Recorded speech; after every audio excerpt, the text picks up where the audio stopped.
तो दोस्तों, दादी ने कोई जवाब नहीं दिया। जेम्स बैठा बैठा केतली के जोर से हिलते हुए ढक्कन को देखता रहा।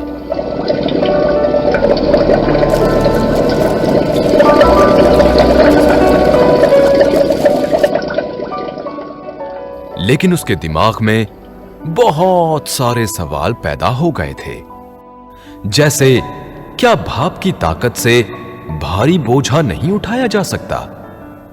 क्या भाप की ताकत से पहिए नहीं घुमाए जा सकते?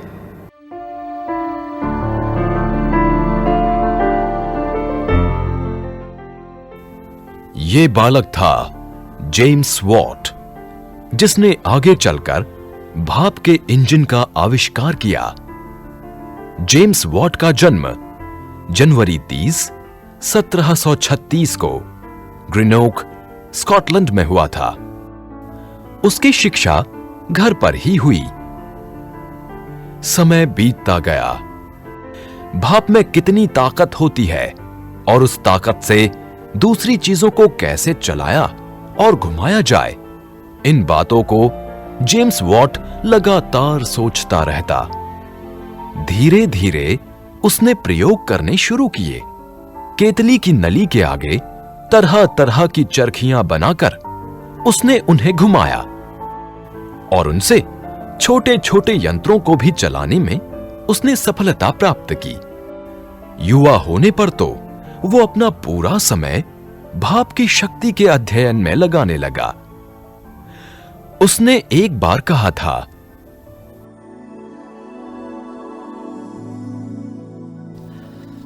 भाप में तो कमाल की ताकत है।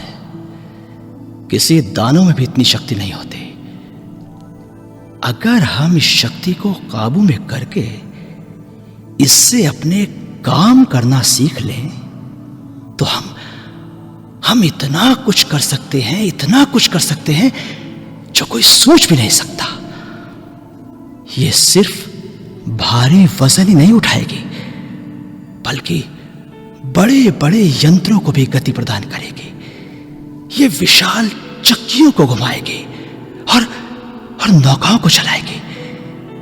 ये चरखों को भी चलाएगी और खेतों में हलों को भी धक्का देगी। हजारों सालों से मनुष्य इसे प्रतिदिन खाना बनाते समय देखता चला आ रहा है, लेकिन इसकी उपयोगिता पर किसी ने कभी भी ध्यान नहीं दिया। लेकिन भाप की शक्ति को वश में कैसे करें, यही सबसे बड़ा प्रश्न है। हाँ, इसकी शक्ति को वश में कैसे किया जाए, यही प्रश्न सोचनी है।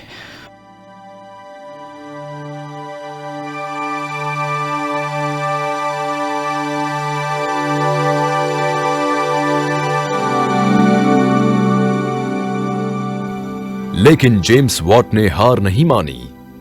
कठोर परिश्रम और लगन के फलस्वरूप उन्होंने 1776 में अपना पहला स्टीम इंजन बना लिया। उस इंजन के द्वारा उन्होंने कई कठिन कार्य आसानी से कर दिखाए, जैसे कुआं और खदानों से पानी खींचना, पनचक्कियों को भाप की शक्ति से घुमाना इत्यादि। सुधार होते होते वो समय आया जब भाप के इंजनों से जहाज चलने लगे, रेलगाड़ियां चलने लगीं, कपड़े बुनने की मशीनें चलने लगी। लगभग 200 सालों तक भाप के इंजन सवारियों को ढोते रहे और अभी भी कई देशों में भाप के रेल के इंजन चल रहे हैं।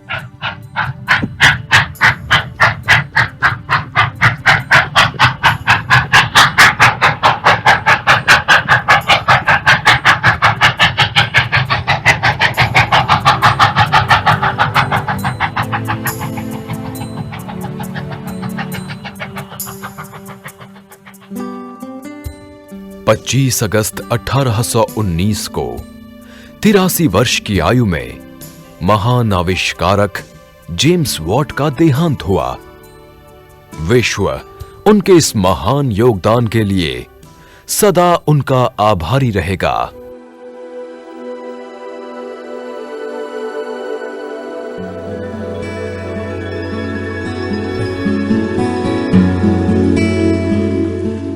तो साथियों, अभी आपने ये कार्यक्रम सुना।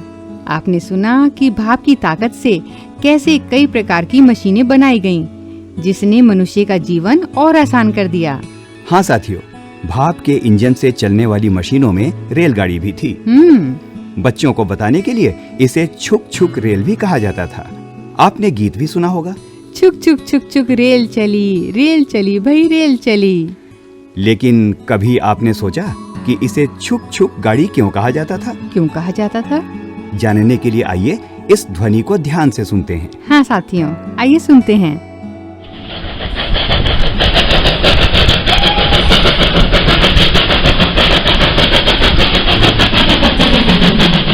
कुछ समझे? भाप के रेल की इंजन की आवाज कुछ कुछ ऐसी ही होती थी, छुक छुक छुक छुक। यह कोयले और पानी से चलती थी। साथियों, आपने भाप देखी है ना? कितनी मामूली सी लगती है। थोड़ी देर दिखती है और फिर ओझल हो जाती है। लेकिन आपने आज सुना कि इस मामूली सी दिखने वाली भाप में कितनी ताकत होती है। इसलिए अपने आप को छोटा और मामूली कभी न समझें। अपने आप को कमजोर ना समझें, क्योंकि भाप में शक्ति है, आप में भी अपार शक्ति है। भाप का इंजन। अभी आप सुन रहे थे ये कार्यक्रम। कलाकार सुचित्रा गुप्ता, संदीप भट्ट, अभिनव और प्रवीण शर्मा। ध्वनियांकन बटी लैंग लिंगडो। निर्माण सहयोग विमलेश चौधरी। आलेख, ध्वनि संपादन, निर्देशन और निर्माण अजीत होरो तथा प्रस्तुति CIET NCERT नई दिल्ली।